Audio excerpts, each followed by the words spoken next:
I'm pleased to rise today and speak on a motion tabled by my colleague from Sherwood Park, Fort Saskatchewan, which calls this House to recognize the good work being done by Canada's Office of Religious Freedom and calls for the federal government to renew the current mandate of this office.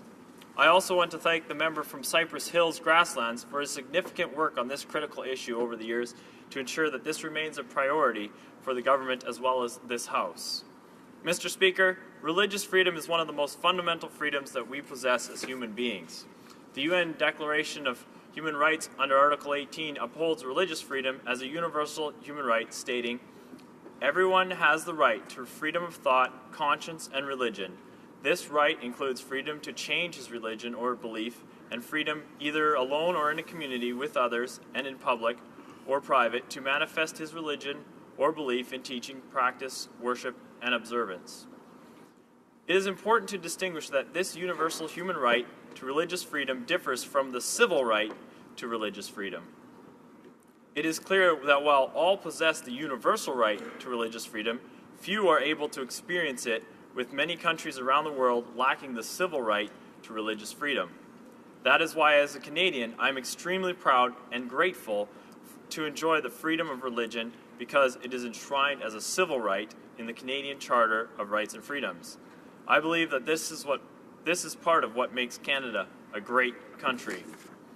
The government has spoken today about how it wants to promote all human rights and freedoms. Mr. Speaker, I would argue that religious freedom is not only one of many important human rights, it is in fact creates the very foundation for other inherent human rights to prosper. Religious freedom is an essential partner of democracy and other civil liberties. This is why, in Canada's own Charter of Rights and Freedoms, religious freedom is not only one of the 5 fundamental freedoms, it is in fact the first of the 5 fundamental freedoms. Unfortunately, in Western societies, poll after poll reveals that the role of organized religion and faith in our lives is decreasing. So it stands to reason that as the role of religion decreases in the West, so does the value we place on the right to religious freedom. This is an alarming trend. Let me be clear. When religious freedom is diminished or reduced, other freedoms soon follow. Former United States President Franklin Delano Roosevelt noted this important connection between religious freedom and democracy, stating, "Where freedom of religion has been attacked, the attack has come from sources opposed to democracy. Where democracy has been overthrown, the spirit of free worship has disappeared. And where religion and democracy have vanished, good faith and reason in international affairs has given way to a strident ambition and brute force." That is why the work of Canada's Office of Religious Freedom is so important. If the government truly wants to promote and advance all basic human rights, it should not only renew the mandate for the Office of Religious Freedom, but strengthen its mandate with an increased budget. Honourable members, religious freedom ought to be one of Canada's greatest exports. Mr. Speaker, part of the mandate of Canada's Office for Religious Freedom is to promote Canadian values of pluralism and tolerance abroad. One of the practical ways that the office has accomplished this is by spearheading and the development of the International Contact Group on Freedom of Religion last June.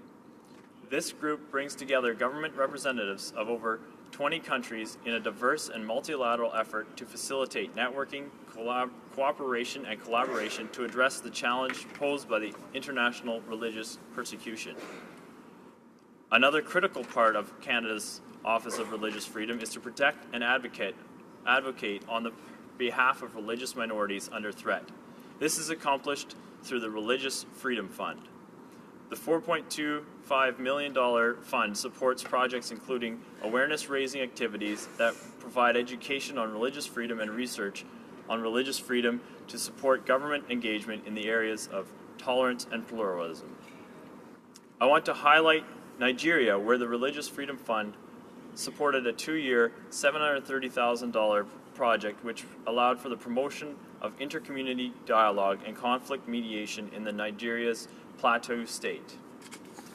In Nigeria, Christians regularly experience horrific violence as part of their faith. The Islamic terrorist group Boko Haram, an al-Qaeda ally, has committed to ridding the north half of Nigeria of all non-Muslim influence, including Christians. I want to share a recent example of religious violence in the Plateau state of Nigeria, reported by the Voice of the Martyrs Canada.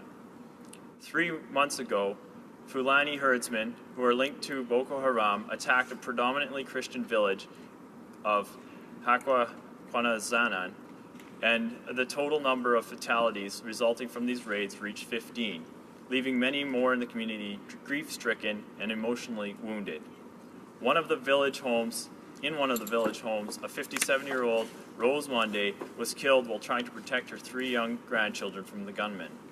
2 of the 3 children unfortunately succumbed to their injuries. Their elder sister, 5-year-old Anna, who miraculously survived, is receiving treatment in the hospital for gunshot wounds. I want to note that this horrific religious violence took place in the Plateau state, the same state where that was the recipient of the Religious Freedom Fund project. Clearly, there is a continued role that the Canadian Office of Religious Freedom must have in places like Nigeria's Plateau state to support the projects like that mobilize local capacity to respond to local challenges. Canada must continue to help protect other religious minorities like Rose Monday, who are at risk of experiencing violence and death merely as a result of their religion. It is also important to note that Canada's Office of Religious Freedom is committed to promoting religious freedoms around the world for people of all faiths. Ambassador Bennett has actively spoken out against violence and discrimination towards people of many different faiths. Mr. Speaker, religious freedom is not a liberal or conservative value, it is a Canadian value. Former Conservative Prime Minister John Diefenbaker championed human rights both in Canada and around the world.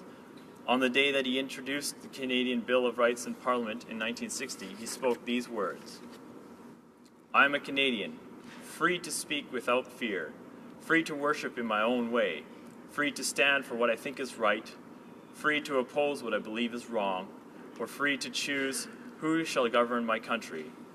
This heritage of freedom I pledge to uphold for myself and all mankind."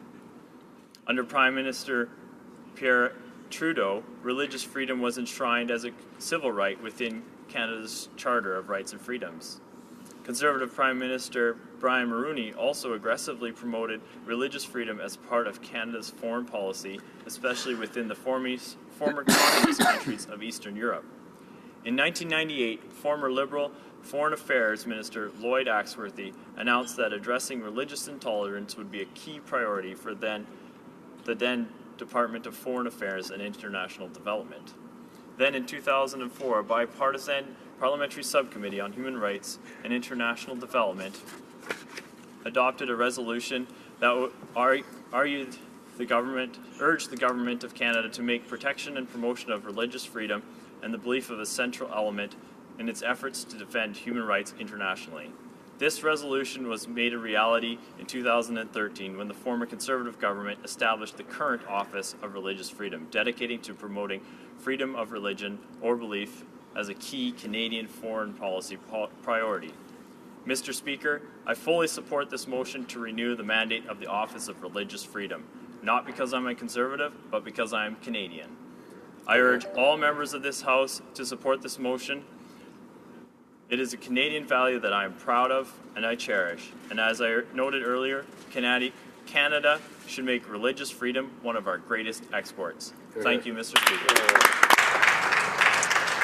Questions and comments? Questions et commentaires? The Honourable Parliamentary Secretary to the Government House Leader. Yes, thank you, Mr. Speaker. And, you know, I've been listening a great deal to the debate today, and what comes to my mind is the fact that when we think in terms of religious freedoms, I concur with the member that that is a very strong and passionate Canadian value. We believe close to our heart that this is something in which we want to demonstrate as much as possible strong leadership, not only here in Canada, but outside of Canada's borders, Mr. Speaker. And, you know, where I really disagree with the Conservative approach to this debate today is that they seem to be of the opinion that the only way in which we can protect religious freedom, something which I often refer to as, the freedom of thought, or our human rights issues is to have that office. There is no doubt that Dr. Bennett has been able to accomplish some good things in there. But would the member not recognize, and I would ask it in the form of a question, that at times there is a need to look at ways in which we can possibly even do a better job, and that looking at the budget that's coming up tomorrow, that there could be something in there that might deal with this particular issue,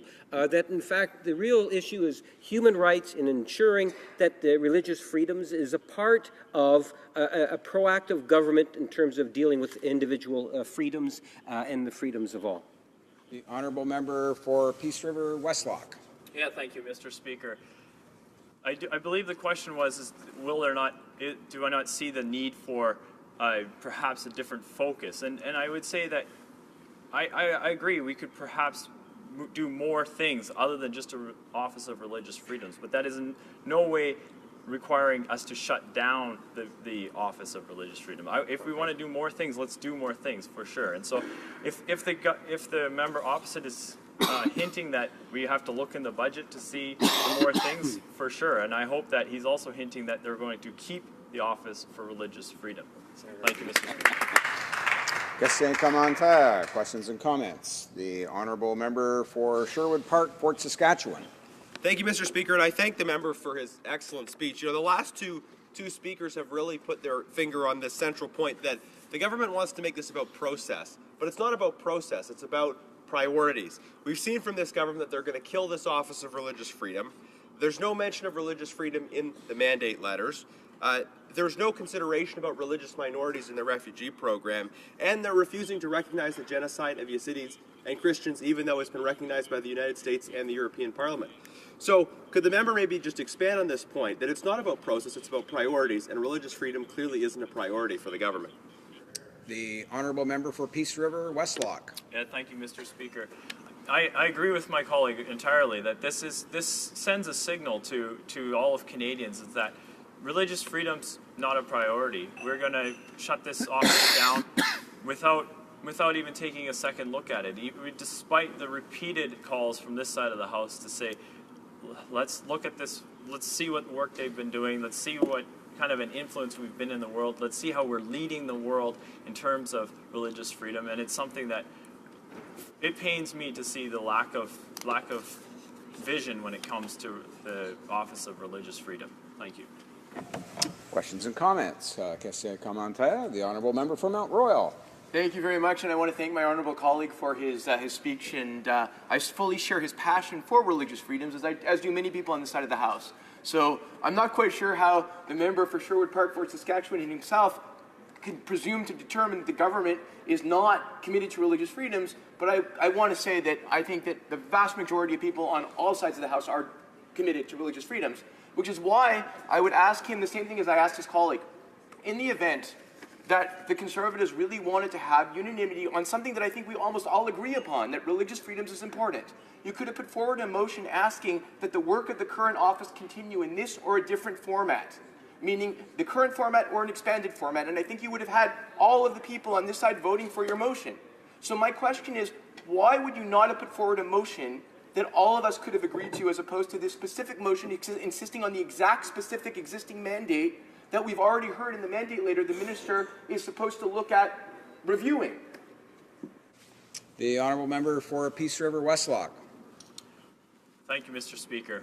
I'm not sure. I wasn't when we were coming up with the motion. It was my colleague that brought it up, so I can't say to the specifics of what the motion was. But I do think we were calling out to the government to say, hey, this is a priority. This was a priority in the past. It should be a priority into the future. Religious freedom is something that we all care deeply about. I will agree with my colleague on that.